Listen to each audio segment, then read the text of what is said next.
আমার সাথে থাকার জন্য ধন্যবাদ। আমার ভিডিও দেখার জন্য ধন্যবাদ। সমসাময়িক রাজনীতি নিয়ে কথা বলবো, আসেন, মজা হবে। আমরা আজকে ইন্ডিয়া বাংলাদেশ দুই দেশকে জানবো। ইন্ডিয়া মিডিয়া এবং ইন্ডিয়ার সরকার আজকে একটু উক্তি করলো যে ইউনূস গভীর জলের মাছ। ভাই, এটা আমরা জানি যে ইন্ডিয়া যে উক্তিটা করছে গভীর জলের মাছ ডক্টর ইউনূস, ঠিক আছে, বিশ্লেষণ পরে করবো, আগে হেডিংগুলো বলি।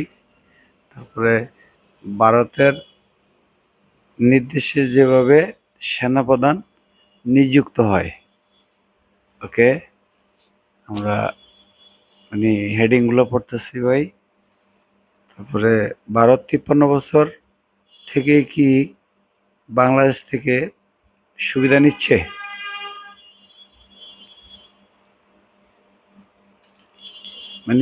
মিউ মিউ নয়, এবার বাংলাদেশকে সরাসরি ধরবে, ঠিক আছে। তারপরে মির্জা ফখরুল এবং নজরুল ইসলামের 180 ডিগ্রি ইউটার্ন। পাকিস্তান 71-এর যুদ্ধের ক্ষতিপূরণ হিসাবে ক্ষমা চাইল এবং $4.5 বিলিয়ন ক্ষতিপূরণ দিল। Okay, good, very nice. Seven sister চাপে আছে।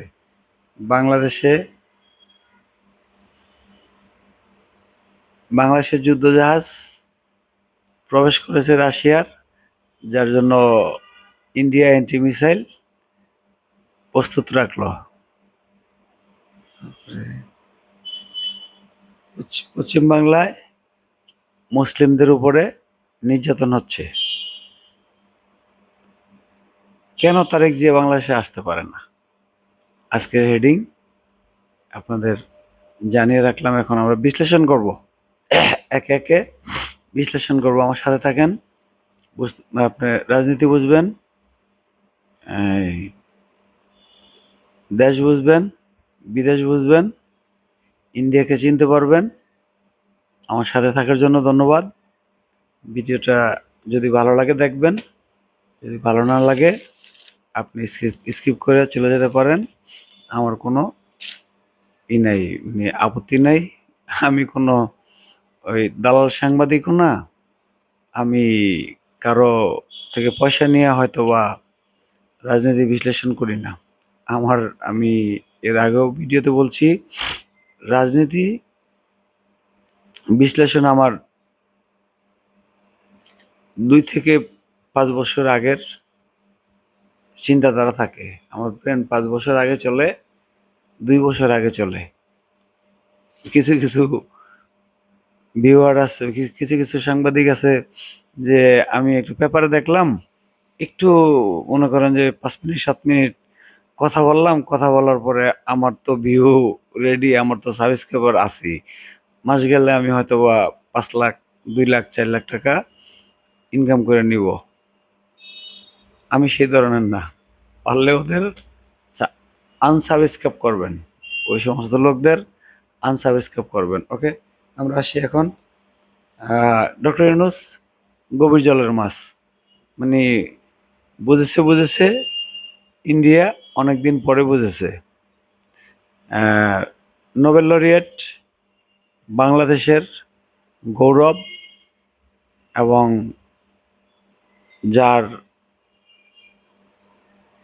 143টি গোল্ড মেডেল আছে।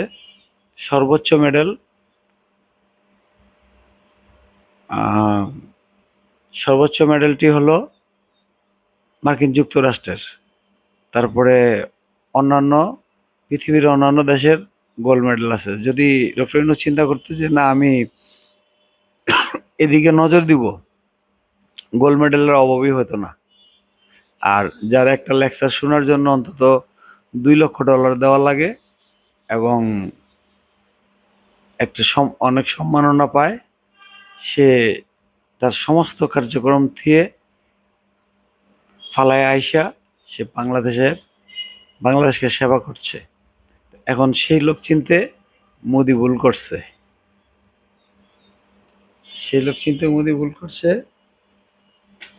এখন ডক্টর ইউনূস গভীর জলের মাছ। ডক্টর ইউনূস তোমাকে একেবারে দ্রুত ধরবে না, যে আসো মারো দড়ি কাটি, সেই ব্যাপারে ডক্টর ইউনূস সেটা করবে না। ডক্টর ইউনূস তোমাকে ঠান্ডা মাথায় ধরবে, কূটনৈতিকভাবে সে ঠান্ডা মাথায় ধরবে, এবং তার আন্তর্জাতিক গ্রহণযোগ্যতা তুমি কিছু জানোই না। পৃথিবীতে, পুরা পৃথিবীতে তার আন্তর্জাতিক গ্রহণযোগ্যতা আছে। সেটা মার্কিন যুক্তরাষ্ট্র বলেন, আপনি ইউরোপ বলেন, রাশিয়া বলেন, এশিয়া বলেন, প্রত্যেক দেশেই তার মনে করেন যে আন্তর্জাতিক গ্রহণযোগ্যতা আছে। এখন আপনি বলতে পারেন যে ভাই মোদির কি নাই? মোদিকে কয়জনে চিনে? মোদি, ভারত চিনে, ভারত। মোদিকে কয়জনে চিনে? মোদি কে? মোদি ডক্টর ইউনূসের কাছে কে? যে চা বিক্রি করে, এইট পাস মোদি কি ডক্টরেট ডিগ্রিওয়ালার সাথে একসাথে চলতে পারে? না। কোথায় ডক্টরেট ডিগ্রির ভুরি, আর কোথায় হলো যে 8 পাস মোদি। আচ্ছা, 8 পাস মোদি, তারপরে তো আবার উনি গরুর চনা পান করে। গরুর চনা যে পান করে, তার কি ব্রেন আর হইলো ডক্টর ইউনূসের ব্রেন কি এক হবে? কখনো হবে না। ডক্টর ডক্টর মোহাম্মদ ইউনূস অনেক মৃতব্যয়ী একজন লোক। আমার চোখে দেখা, সে মাত্র 100 টাকার স্যুপ খায় এবং খুব কম খানা খায়, তার বিলাসিতা নাই। আপনারা হয়তোবা যারা তারা অনেকদিন আগেতে ফলো করেন, দেখবেন যে সে, ওকে ওকে ওকে, 1 মিনিট ভাই,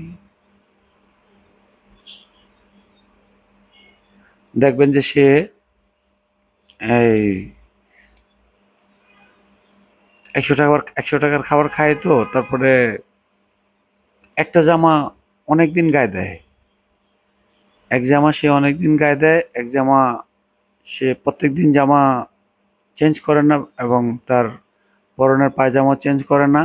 আর গ্রামীণ চেক তার প্রধান শার্ট, সে গ্রামীণ চেক পরেই পুরা পৃথিবীতে চড়ে বেড়ায়। আর মোদি মাঝে মাঝে শুটকুট পরে, মাঝে মাঝে মনে করেন যে পাঞ্জাবি পরে, বিভিন্ন পোশাক তার। এখন তার সাথে কি তার তুলনা হয়? তার সাথে তার কোনো তুলনা হয় না। এখন বুঝে গেছে মোদি যে সে যে অনেক গভীর জলের মাছ। মোদির আর কোনো উপায় নাই, মোদির কোনো রক্ষা নাই। মোদির মনে করেন হয়তো বা বিদায় ঘণ্ট বাজতে পারে, মোদির মানে কোনো স্থান হবে না মোদির দেশেই। মোদিরে নিয়ে বিদ্রোহ হবে। তারপরে ভারতের নির্দেশে সেনাপ্রধান কেন নিযুক্ত হয়? মানে আমাদের দেশের পলিটিশিয়ানরা আছে না, আমাদের দেশের পলিটিশিয়ানরা পাঠায় হলো সেনাবাহিনীর প্রধানকে ভারত। ভারত পাঠানোর পরে ভারত এমন কিছু কার্যক্রম করে, যে এই কার্যক্রমের মাধ্যমে ওয়ান কাইন্ড অফ ব্ল্যাকমেলিং করে এখন তাকে হয়তো বা গোলাম বানায় রাখে, সেনাপ্রধানকে গোলাম বানায় রাখে। কিন্তু এই ওয়াকারুজ্জামান, সে কিন্তু ভারত থেকে ট্রেনিং প্রাপ্ত না, সে ইংল্যান্ড থেকে ট্রেনিং প্রাপ্ত, ইউএসএ থেকে ট্রেনিং প্রাপ্ত, আমেরিকা থেকে ট্রেনিং প্রাপ্ত হয়ে সে সেনাপ্রধান হয়েছে।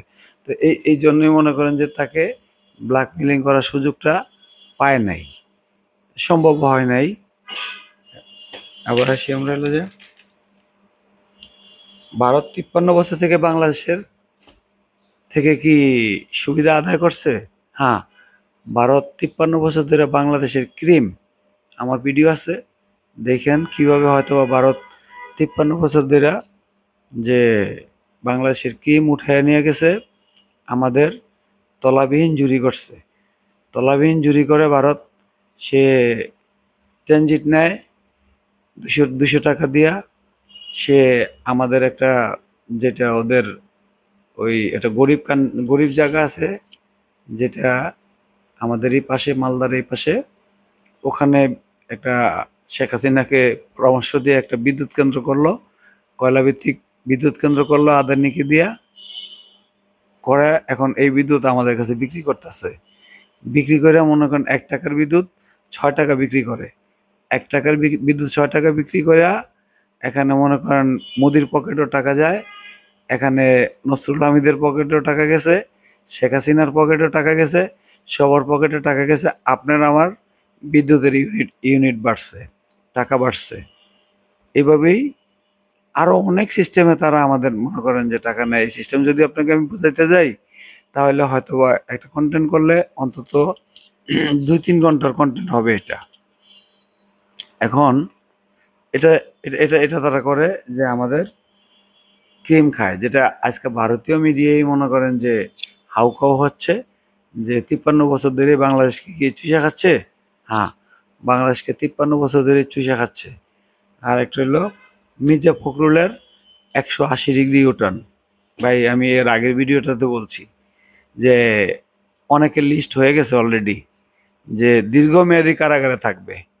তো কে চায় যে এই বয়সে কারাগারে থাকতে? মির্জা তো এইভাবে অসুস্থ, ক্যান্সারের রোগী। তারপরে নজরুল ইসলামও মনে করেন তারও স্বাস্থ্যের অবস্থা ভালো না, বয়স হয়ে গেছে অনেকেরই। মির্জা মনে করেন যে আরও মির্জা আছে না, ডাবল মির্জা, ওই ডাবল মির্জারও শারীরিক অবস্থা ভালো না। তারপরে আরও বোঝাই যে আমানুল্লাহ আমানেরও ভালো না, কারোর অবস্থা ভালো না। একমাত্র হয়তোবা সালাউদ্দিনটা একটু খায়ালে ভালো আছে। সালাউদ্দিনটা মনে করেন একটু উলটপালট করতেছে। সবার লিস্ট হয়ে গেছে, লিস্টটা বলছিলাম যে পরে জানাবো, কিন্তু এখন মির্জা এটা প্রকাশ করে দিল যে মির্জা 180 ডিগ্রি ইউটার্ন নিল। এখন আপনি বুঝতে পারতেছেন যে কাদের কাদের লিস্ট হয়ে গেছে গা, যে কারা কারা দীর্ঘমেয়াদী কারাগারে যাবে। ইউটার্ন না নিয়ে উপায় নাই। ইউটার্ন না নিলে মনে করেন যে 10 বছর বা আজীবনের জন্য হয়তোবা ওই কাশিমপুর বা কেরানীগঞ্জে ঘুমাইতে হবে। কর্মীরা কিছুই করতে পারবে না। কর্মীরা 15 বছরে কিছু করতে পারে নাই, আর এখনো যদি নেয় এখনো কিছু করতে পারবে না। মির্জার ইউটার্ন। এখন হলো যে পাকিস্তান। পাকিস্তান আমাদের মনে করেন ক্ষমা চাইছে, 4.4.5 বিলিয়ন ডলার ক্ষতিপূরণ দিছে। এখন আপনি বলতে পারেন যে ভাই 4.5 বিলিয়ন ডলার ক্ষতিপূরণটা ক্যাশ দিবে, আমাদের ক্যাশ দরকার নাই। আমাদের কাছে হয়তো টেকনোলজি বিক্রি করবে, লং রেঞ্জ মিসাইল, যেটা ওদের কাছে যা মিসাইল আছে আমাদের কাছে তা মিসাইল থাকবে। ওই টাকার পরিবর্তে তারা, আমরা তো টাকা দিয়ে হয়তো টেকনোলজি কিনতাম, এখন টাকা দিয়ে টেকনোলজি কিনবো না, এই টেকনোলজি বিনিময় করবে। বিনিময় করে মনে করেন যে 4.5 বিলিয়ন ডলার আমাদের পূরণ করে দিবে, যেটা আমরা টাকা না দিয়ে কিনা টাকাটা ওইভাবে পরিশোধ করব, অন্যভাবে পরিশোধ করব। এখন আসি আমরা হলো যা সেভেন সিস্টার চাপে আছে। ভাই সেভেন সিস্টার তো মহা চাপে আছে। সেভেন সিস্টারের চাপটা আমি বুঝাই দিছি একটা ভিডিওতে, যে সেভেন সিস্টার এখন না খায় মরবে। ওদের মনে করেন যে হয়তো বা নাগাল্যান্ড, মণিপুর, বিশেষ করে মণিপুর তো না খাইয়ে মরবে। মণিপুরে যুদ্ধ হচ্ছে, মণিপুরের লোক দফায় মরে যাবে গা। আমাদের সাথে এই একটা ট্রান্সশিপমেন্ট যেটা মনে করেন বন্ধ করাতে, আমরা যে ওদের ট্রানজিট বন্ধ করছি, বাস বন্ধ করছি, সব বন্ধ করছি, এখন ওরা দফায় মরে যাবে না খায়া। এখন দেখেন না, কয়েকদিন পরে হয়তো স্বাধীনতার ঘোষণা দেয় নাকি, যে বাংলাদেশ ভাই তোমরা আমাদের বাঁচাও, আমরা তো স্বাধীনতা চাইলাম, আমাদের হয়তো কিছু আর্মস টার্মস দিয়া বাঁচাও। এটা অস্বাভাবিক কিছু না, লাগলে দিব, 100 বার দিব। ওরা আমাদের সাহায্য করছে না, আমরা ওদের সাহায্য করব স্বাধীনতায়। পশ্চিম বাংলায় মুসলমানদের উপরে নির্যাতন হচ্ছে। আমাদের দেশে হিন্দুদের উপরে নির্যাতন হয় নাই, তারপরও মনে করেন যে ওরা তো পুরা জাতিসংঘ পর্যন্ত গেছে গা, তারপরে আরে ডোনাল্ড ট্রাম্প পর্যন্ত গেছে গা, যা বলছে যে আমরা হিন্দু নির্যাতন করছি। একেবারে মিথ্যা কথা। এখন ওরা হাজার হাজার মুসলমান মাইরা ফেলতেছে, এখন দেখার কেউ নাই। আমাদের প্রেস সচিব এই ব্যাপারে বক্তব্য দেওয়াতে তারা বলতেছে যে আমাদের ব্যাপারে কেন কথা বলো তোমরা, তাহলে আমাদের ব্যাপারে ওই সময় এই যে জুন আগস্টে কেন কথা বলছিলা? তোমাদের ব্যাপারে যুদ্ধ চলবে, তোমরা মুসলমান মারবা, আমরা যুদ্ধ কি দরকার হলে আমরা তোমাদের উপরে এর থেকে বড় যুদ্ধ চালাবো। যুদ্ধ কি? তোমাদের দ্বারাই তোমাদের যুদ্ধ করাবো, তোমার মোদির যুদ্ধের স্বাদ মিটাই দিব। তারপরে আরেকটা ট্রফিক হলো যেটা রাশিয়ান অ্যান্টি মিসাইল আসাতে তারা মনে করেন যে তাদের ভারত মহাসাগরে তারা মিসাইল রেডি করছে। আমরা কি মিসাইলটা ভয় পাই? যে মোদি, আমরা কি মিসাইলটা ভয় পাই না? তোর মিসাইলটা আমরা কোনো ভয়ই পাই না। আমাদের কাছে 750 কিলোমিটারের দূরত্বের মিসাইল রাশিয়া পৌঁছায় দিয়ে গেছে, নিজের জাহাজ দিয়ে পৌঁছায় দিয়ে গেছে। আমার ভিডিও আছে, দেখেন ভাই, যে 750 কিলোমিটার দূর থেকে তোমার আমরা হিট করব, তুমি বাঁচবা না। তুমি মাস্তানি বন্ধ করো। তুমি তো কি মাস্তান? তুমি কোনো মাস্তানি না। কিসের বলো তুমি যে চতুর্থ শক্তিশালী? তোমারে আমরা জিরো শক্তিশালী মনে করি না। ইন্ডিয়াকে আমরা জিরো শক্তিশালী মনে করি না, যে তুমি আমাদের কাছে জিরো শক্তিশালী একটা মানে মানে একেবারে তোমার কোনো পাওয়ারই নাই। তুমি দেখাও যে তুমি পাওয়ার থাকলে তুমি জায়গায় জায়গায় মাইর খাও নাকি? তোমার যে বিভিন্ন জায়গায় তোমার এখন ইয়েতে মাইর দিচ্ছে, আমেরিকা মাইর দিচ্ছে, তোমার যা স্টুডেন্ট আছে সব পাঠায় দিচ্ছে। যাও গা তোমরা মনে করো তোমাদের ভালো না, তোমাদের খারাপ। এই আমাদের দেশে আইসা এই আমাদের এই ইয়েদের ওই যে খালিস্তানের নেতা মাইরা গেছে, তোমাদের স্টুডেন্ট সব রিটার্ন ব্যাক বাংলাদেশে ব্যাক করে দিচ্ছে ওদের স্টুডেন্ট। এখন মনে করেন যে কেন তারেক রহমান বাংলাদেশে আসতে পারে না? ভাই, এত তো সোজা না। উনি একটা আন্ডারটেকিং দিয়ে গেছে সেনাবাহিনীর কাছে, যেহেতু এখন সেনাবাহিনী অলরেডি স্ট্রাইকিং ফোর্সে বাংলাদেশের মাঠে আছে, এখন আসতে পারবে না। এবং ওনার পাসপোর্ট নাই, ওনার আউটপাস আছে, আউটপাস নাই, ওনার এই ট্রাভেল পাস আছে। ওনাকে আউটপাস দিতে হলে ডক্টর মোহাম্মদ ইউনূসেরই লাগবে। ডক্টর মোহাম্মদ ইউনূস ওনাকে আউটপাস দিবে না, উনি আসতে পারবে না।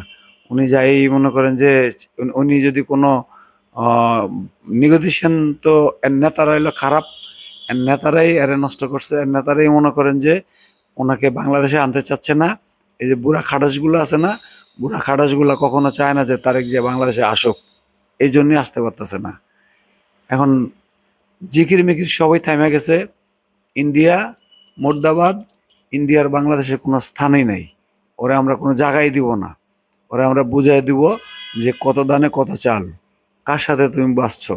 তুমি বোঝো নাই যে একজন নোবেল লরিয়েট আমাদের আছে, আমাদের একজন মনে করো যে ভালো মনে করো সর্বকালের সর্বশ্রেষ্ঠ দুইজন লোক আছে। একজন হইল ডক্টর মোহাম্মদ ইউনূস, একজন হইল দেশপ্রেমিক ওয়াকারুজ্জামান। এত সস্তা না যে আর যুদ্ধ তো করতে পারবেন না। যুদ্ধ যদি করতে চাও তাহলে আমার যুদ্ধের ভিডিওটা দেখবেন ভাই। ইম্পসিবল ওরা আমাদের দেশে যুদ্ধ করবে, সম্ভবই না। মায়ের খায়া খালি লাশ হয়ে যাবে, মানে কফিনে লাশ বইরা কুলাইতে পারবে না ইন্ডিয়া। যে ইয়েদের গাড়িতে বইরা নিব দূরের কথা, ওই লাশের মনে করেন যে বন্যা বইয়া যাবে বাংলাদেশে আসলে। এটা অসম্ভব। এখানে 13 দিন বখতিয়ারও আসতে সাহস পায় নাই। এই বাংলাদেশে 13 দিন বখতিয়ার মনে করেন যে আসতে চায় নাই। আলেকজান্ডারও আসতে চায় নাই।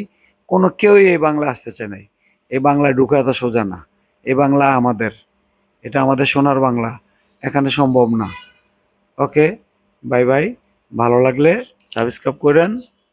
আর আমার কথা শুনতে চাইলে সাবস্ক্রাইব করলে হয়তোবা আমার পরবর্তী ভিডিও নোটিফিকেশন হিসাবে আপনারা পাবেন। Thank you very much.